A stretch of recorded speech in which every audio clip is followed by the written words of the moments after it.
I haven't been talking about the World Cup in a couple of days, and it's time to talk about that because the fucking GOAT got his trophy. So, you know, I wasn't always on the Messi bandwagon. I never denied his greatness, but I certainly was not of he's the greatest of all time ilk, even 4 years ago.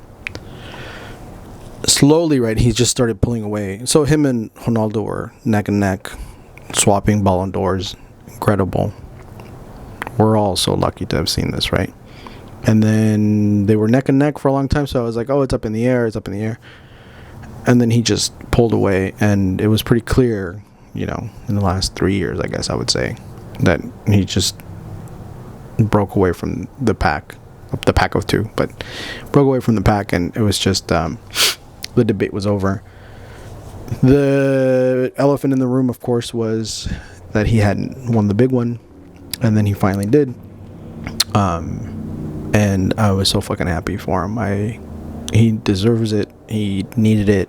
He had to have it. And so fucking happy that he got it. On top of that, I'm so fucking happy that Latin America has the World Cup again, because it's been 20 years since 2002 that a Latin American country had won the World Cup. So I felt like it was for all of us too, which is great. But I want to go back to the quarterfinals. I know it's been that while. It's been that long. Brazil should have easily beaten Croatia. I thought that was a very winnable game for them. I thought all they had to do was pry the Croatian defense apart. I didn't think Croatia was that much of an offensive threat. And, you know, the Brazil of the round of 16 put together this beautiful performance, as did the Portuguese, and I expected those teams to carry that momentum forward with them and do something, maybe not as special as what they did in the round of 16, but certainly more than they had done in the group stages, and absolutely more than they did in the quarterfinals. I don't know what happened. They both left whatever was in the tank. They left it all on the field in those round of 16 games, I think, which I was worried about. I was very worried about, especially with Portugal. I was really worried about that. So, you know, kudos though to the goalkeeper from Croatia. He made so many incredible saves, as did the Moroccan goalkeeper. Saved at least 3 clear shots. So kudos to these guys. They're just, the goalkeepers at this World Cup are beasts. And then how about fucking Croatia though, coming back at 117 minutes out of a possible 120 to tie the game and take it to overtime. And then, you know, they did their thing on penalties, but fuck, man, I thought Brazil was going to go through in overtime. I thought, you know, they scored that goal, fucking lock it down, park the bus. But Croatia, 117 minutes, just fucking wild. And it happened in the Argentina-Netherlands game too, right? Fucking 100 minutes in.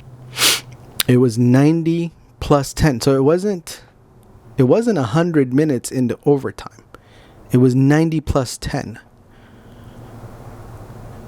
Is that right? Yeah. At 90 plus 10, they fucking score. And take the game into overtime. My fucking heart couldn't take that shit. And then, you know, the Argentinian goalkeeper just came up with some fucking incredible saves in that shootout. And there was this Vox thing that was talking about the Moroccan defense and how they had only scored or allowed 1 goal to be scored against them, and it was an own goal. And I said it in the last time I talked about football. The shit just reminded me of 2004 Euro Cup. where they thought it was an easy match against Greece, and Greece had only let one goal get scored against them in the entire tournament also, and same thing happened. For whatever reason, they just couldn't break through the defense, and it just fucking happened. And another fucking heartbreak, another World Cup, another disappointment. I said it before, 2006 was the best opportunity they had to win a World Cup. It was a fucking dream team. And I don't think that I'll ever feel that way again. The team now, they're incredible. They're fucking young and hungry, and I think they can get far in a lot of tournaments. But I don't think that they have that maturity that 2006 had to grind it out, to be gritty and nasty and, tough it out. And we'll see. Maybe if it's the same team in 4 years, they can do something, because they'll have 4 years of toughness under their belt. But I'm not hopeful. They were close. Pepe was close to scoring. I think what they did in the second half, they should have done in the first half. Ronaldo was benched again. I understand the reasons why. But I thought that Fernando Santos played his hand too hard. He should have, made his point during the round of 16. Benched him. They put on an ass whooping. And I think he should have started him with Gonzalo in the second game, with two attacking wingers. I think they could have broken through if they had that second half game plan the entire game. But it is what it is. My batting average has sucked so far in the tournament. But I had Argentina, Brazil, and France, Portugal going to the semis, and it ended up being this. And even from this, I fucked up. I had Argentina, France in the final, with Argentina winning, and then Croatia, Morocco in the third place match with Morocco winning, and I could never get it right throughout the entire tournament. So I got it wrong with in the round of 16. I had the U.S. going through, the Netherlands went through, and then I had Japan going through, Croatia went through, I had Spain going through, Morocco went through, and I had Senegal going through, and England went through. Then in the quarterfinals, I had Brazil beating Croatia, like I just said, and I had Portugal beating Morocco, and pretty bad batting average. Messi just put this fucking tournament on his back, put this team on his back, and just did fucking GOAT things. They lost that first game. They had 29 unbeaten streak going into the tournament. Then they lost the first game. A lot of teams would have been demoralized. A lot of captains would have been confused and maybe not have performed. I think a younger Messi would have not done what 35-year-old Messi did.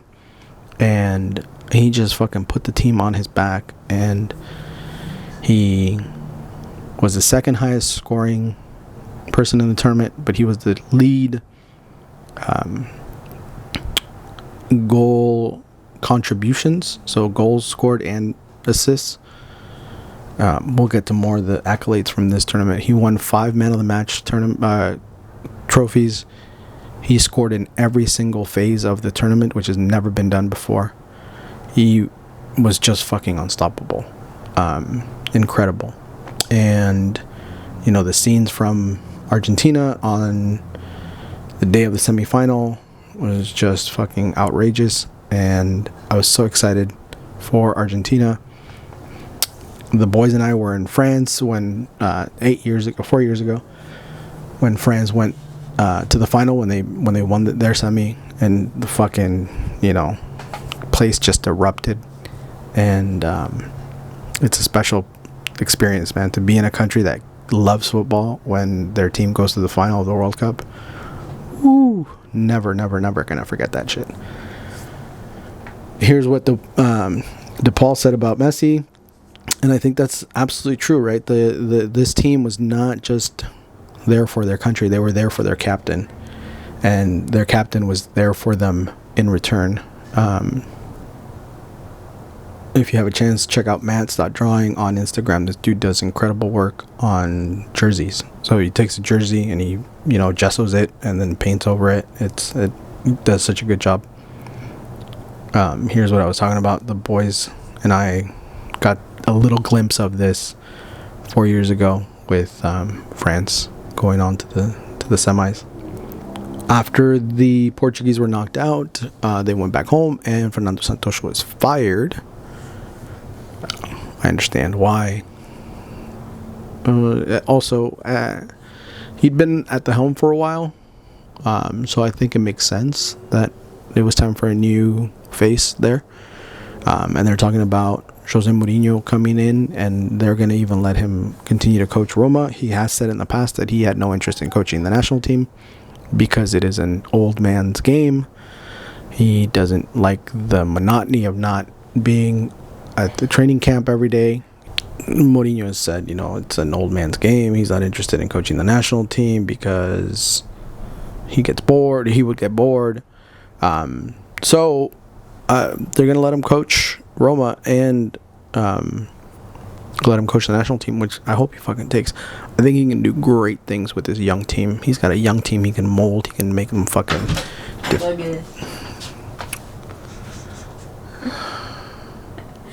He told me.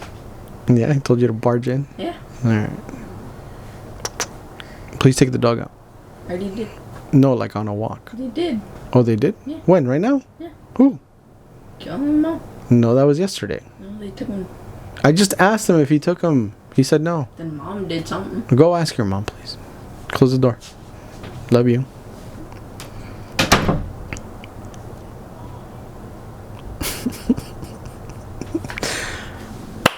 All right, let's third try. All right, let's see if we can get this fucking thing dialed in. I think you can make this fucking young team just really, really solid defensively. I think he could turn them into Chelsea 2.0. That's not everybody's favorite type of football, I understand, but it wins fucking trophies. And I would take boring ass defensive football and get a World Cup any fucking day. So if it happens, I hope I'm in Portugal when they fucking win, when they fucking go far, when they fucking kill it.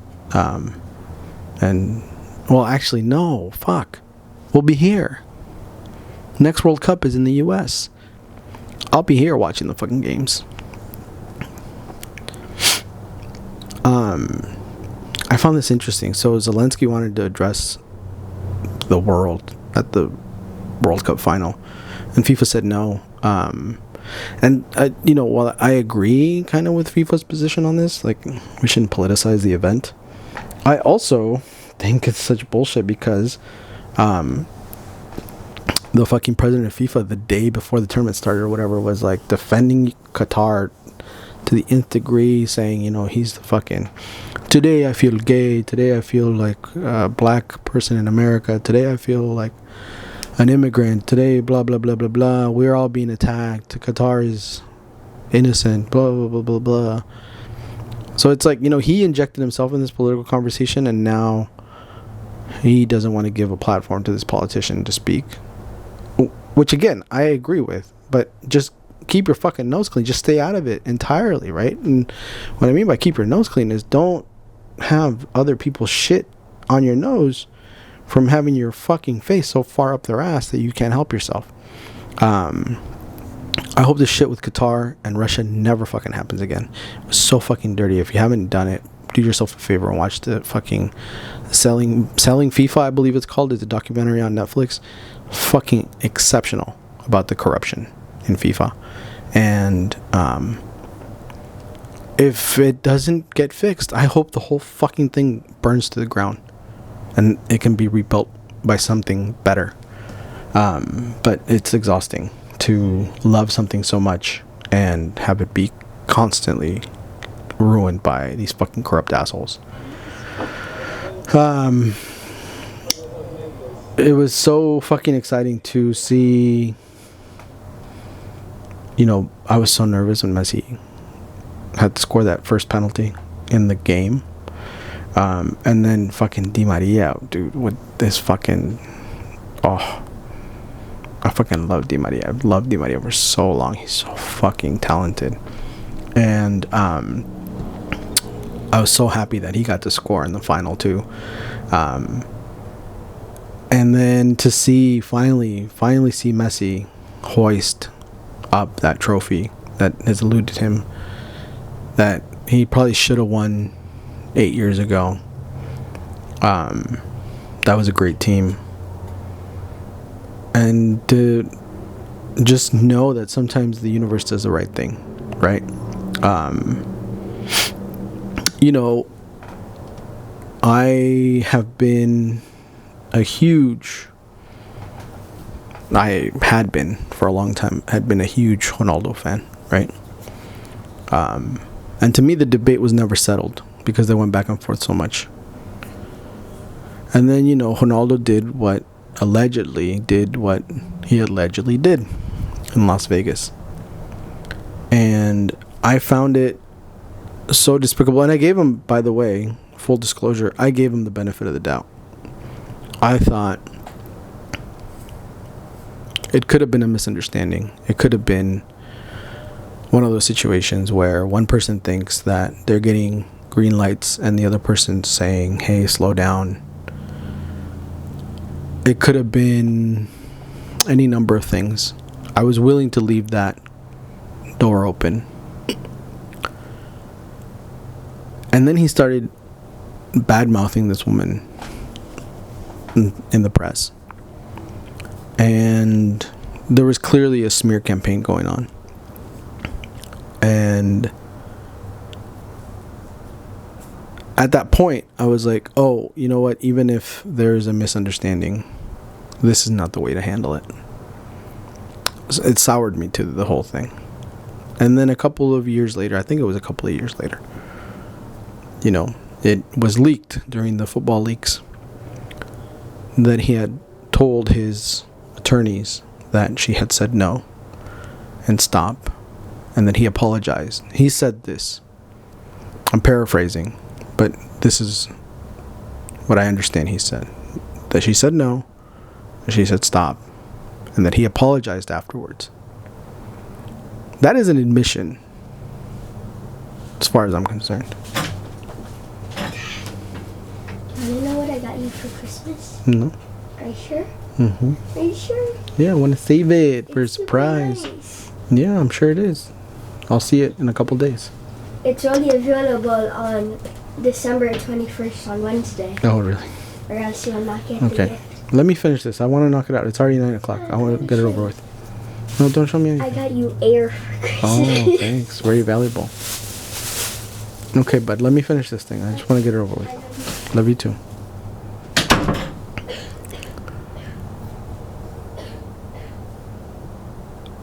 So, as far as I'm concerned, that's an admission, right? He thought that this would never see the light of day. He said it to his lawyers in a deposition that he thought would be sealed. It got leaked. Yada, yada. At some point, my hope would have been that he would have thought about what he did and said, you know what? I already did a really fucked up thing to this person. I already hurt this person to this degree. I don't need to make this person's life any more difficult. And he did the exact opposite of that. And that to me cemented. I believe everybody makes mistakes. I believe everybody is capable of doing hurtful things. Inadvertently or on purpose. It happens, right? But what I don't understand is making somebody suffer and then making their lives impossible. Besmirching them in the press, using your power, your influence, your money, your platform, and the affection of the masses to advance your agenda, which you know full well is a lie. That's just evil shit right there. And at that point, as soon as I saw the quote, and I will pull it up so that I don't misspeak. So here it is. This is from All Football. So it says the papers, possessed by German magazine Der Spiegel, contains a questionnaire in which the Juventus star, 33 at the time, confessed that American, I will withhold her name, said no and stopped several times when the pair had sex in the Palms Hotel in June of 2009. The Portuguese footballer admitted that, quote, it was rough, end quote, quote, she didn't want to give it to him, end quote, and that he apologized after he'd finished. In the document created in September 2009, Ronaldo is identified as X and she's identified as C. The lawyer asked the footballer, quote, was this said by you? What was said by you and what was said by Miss C? And Ronaldo is said to have replied, quote, she said it was not proper to have sex since they had just met. Better not. It's the first time. But even so, she grabbed my dick. The footballer was then asked to describe in detail what happened. Oh, sorry, end quote. The footballer was then asked to describe in detail what happened. Quote, starting with the first physical contact, end quote. Ronaldo reportedly explained, quote, I fucked her from this side. She made herself available. She was lying on her side in bed, and I entered her from behind. It was rough. We didn't change position. 5 to 7 minutes. She said she didn't want to, but she made herself available. The whole time it was rough. I turned her onto her side, and it was fast. Maybe she got some bruises when I grabbed her. She didn't want to give it to me. Instead, she jerked me off. I don't know anymore exactly what she said when she was jerking me off, but she kept saying, no, don't do it. I'm not like the others. I apologized afterwards. End quote.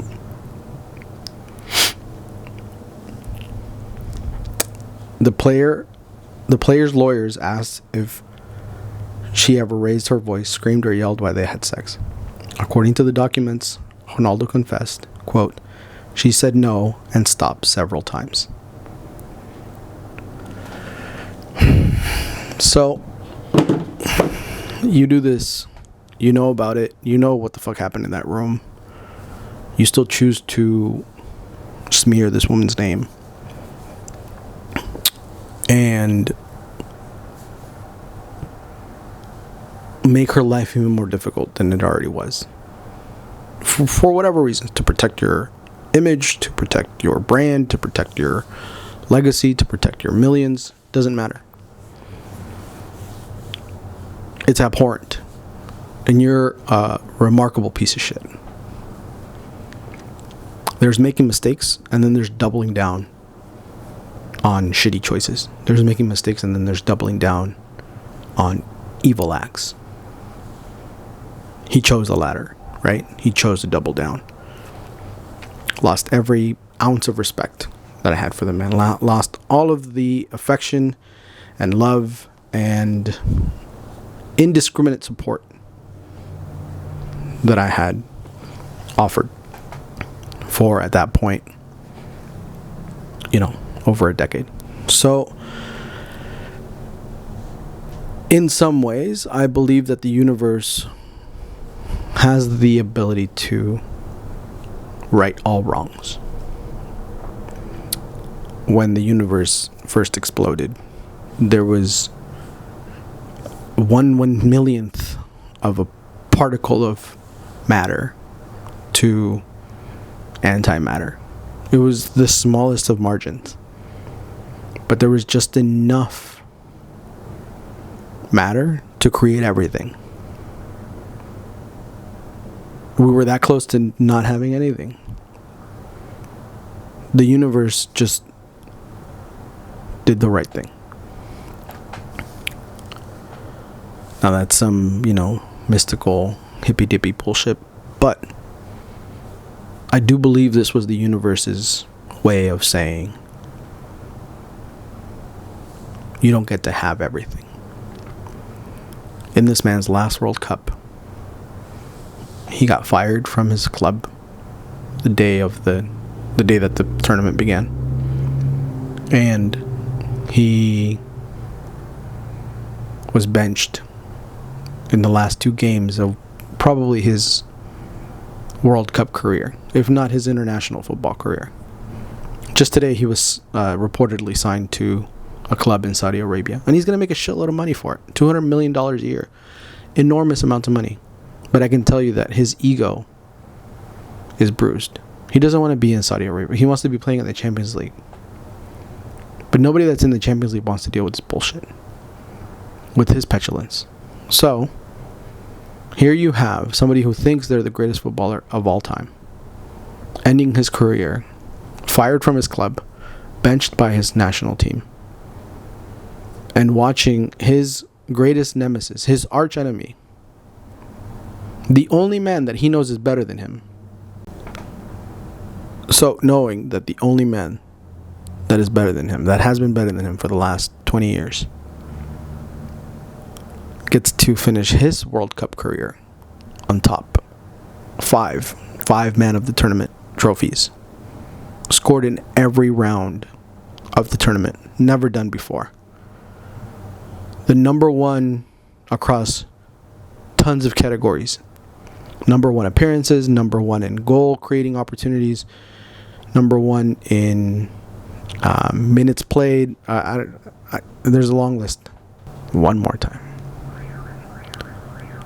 It must be infuriating for this man to see his arch nemesis, the only man that he knows is better than him, that has for 20 years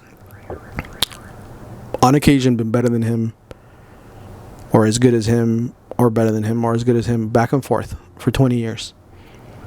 Finish his professional footballing career in the national team on top, or at least at the World Cup on top. Settling the debate. There is no more debate. There hasn't been a debate for a long time, but now there is absolutely no debate whatsoever after everything he's done. 5 man of the match trophies, scored in every single phase of the tournament, so many records broken, carried this team on his back, unquestionable, undoubtedly the greatest of all time. You can't convince me that this is not the universe's way of saying, you know what, fuck you. And it's poetic and it's beautiful. And I am so happy for Messi. And, he's now the greatest, undoubtedly. I was crying the day of the game. I was happy for Messi. I was happy for Latin America. I was happy for I just described the things that I just said, the universe righting the wrongs. This to me is hilarious. The internet is undefeated. No matter how much or fun or how great things are going, the internet will never be defeated. At 107 minutes when Messi scored his second and Argentina's third, I thought it was over. I thought the game was over. Mbappe is a motherfucking beast. He will win another World Cup. I don't have any doubt about it. He is a motherfucker. And he was the only one that showed up for France. He was the only one that put on his cleats that day, because I don't know what the fuck happened to the rest of the team. And please, by all means, do yourself a favor. Go listen to Andres Cantor's World Cup call when Argentina became world champions. It is spectacular. I fucking cry. Every time I watch it, I cry. I can't help it. I fucking just lose it. It meant everything to him. It meant so much to so many people. And, the entire continent was happy. Yes, Argentina has a lot of shit to work on, right? Fucking Maradona. Watch the Maradona documentary too. It's on HBO, I believe. He calls himself a little black kid. Maradona is not dark skinned by any stretch of the imagination. But that's how fucked up the racism is in Argentina. That even Diego thinks he's a little black kid. So Argentina has a lot of shit to work on. But for that day, Argentina was Latin America. And I was fucking thrilled. I'm trying to rush through this because the camera is telling me that I'm running out of time. I was fucking terrified of the Drake curse because he came out and said that Argentina's going to win tomorrow. I was like, shut the fuck up, Drake. Nobody cares. Shut the fuck up. Stay out of it. And he almost ruined it for us.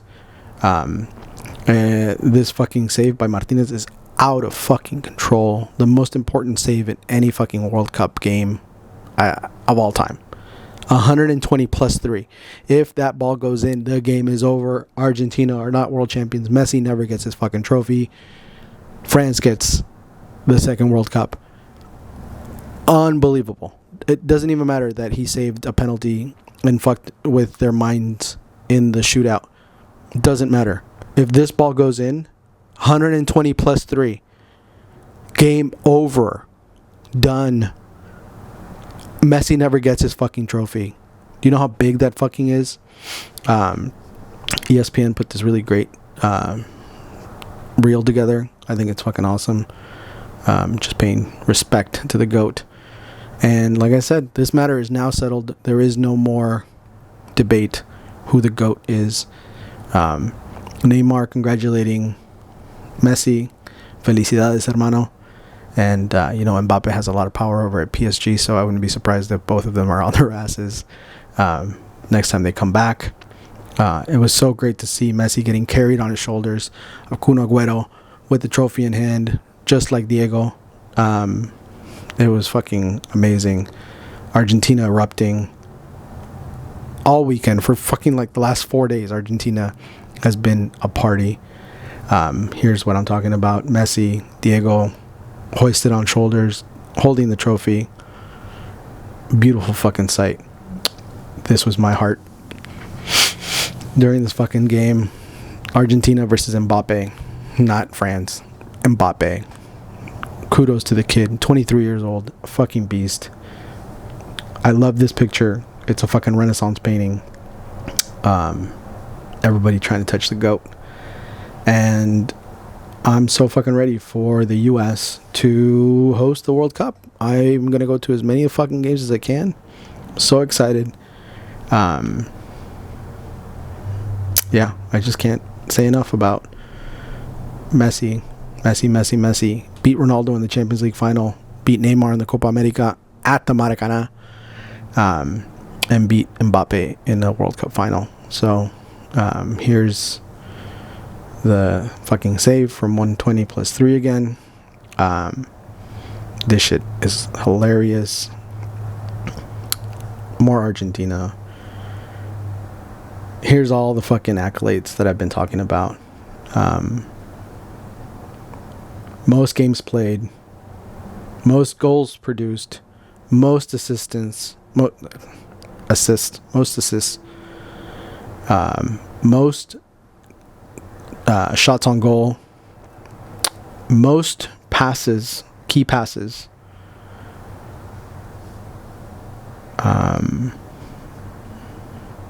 second in most fouls against.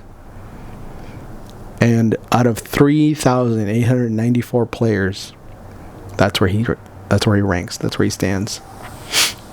It's nice to see Morocco give their fucking people love too. It's really, really nice.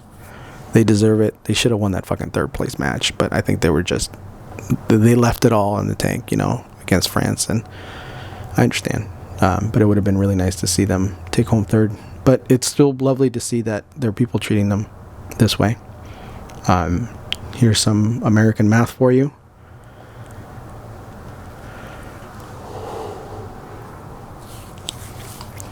People couldn't help themselves. They jumped on the fucking bus, the team bus, so they had to cancel the parade. 4 million people. The estimates were up to 5 million. The last I heard, showed up in Argentina, in Buenos Aires, to watch the fucking parade. That's just outrageous. And again, just so fucking happy for Messi. Yeah. Thank you for tuning in, tuning out, paying attention. Fucking football's over. But I'll see you guys in 4 years.